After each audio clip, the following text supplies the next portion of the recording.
Welcome back नाज़रीन। खबरन की शुरुआत कंदासीं हिन अहम खबर से। इस्लामी जमहूरिया पाकिस्तान के पहिरें चूंडियल वज़ीर आज़म शहीद ज़ुल्फ़िकार अली भुट्टो की अॼु 94वीं सालगिरह मल्हाई पई वञे।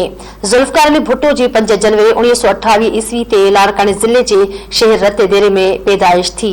ज़ुल्फ़िकार अली भुट्टो 3 नवंबर 1967 ईस्वी ते पाकिस्तान पीपल्स पार्टी जो बुनियाद रखियो। कायदे अवाम ज़ुल्फ़िकार अली भुट्टो परॾेही वज़ारत पारां इत्तलाआत पेट्रोल ऐं तवानाई वारो वज़ीर पिण रहियो।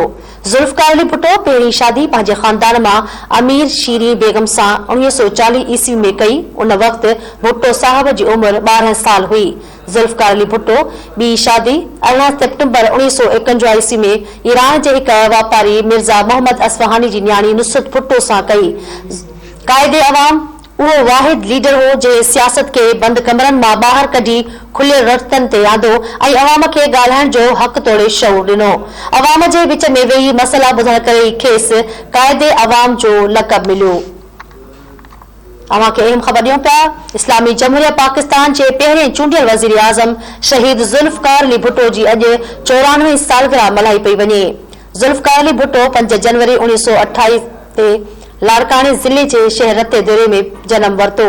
ज़ुल्फ़िकार अली भुट्टो 3 नवंबर 1967 ईस्वी ते पाकिस्तान पीपल्स पार्टी जो बुनियाद रखियो।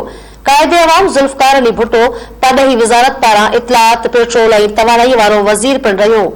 ज़ुल्फ़िकार अली भुट्टो पहिरीं शादी पंहिंजे खानदान मां अमीर शीरी बेगम सां 1940 ईस्वी में कई। उन वक्त भुट्टो साहब की उम्र 12 साल हुई। ज़ुल्फ़िकार अली भुट्टो बी शादी 18 सितंबर 1951 ईस्वी में ईरान के एक वापारी मिर्ज़ा मोहम्मद असफ़हानी की न्याणी नुसरत भुट्टो सां कई। कायदे अवाम वो वाहिद लीडर हो जे सियासत के बंद कमरन मां बाहर कढी खुलियल रोड रस्तन ते आंदो ऐं अवाम के ॻाल्हाइण जो हक तोड़े शऊर ॾिनो।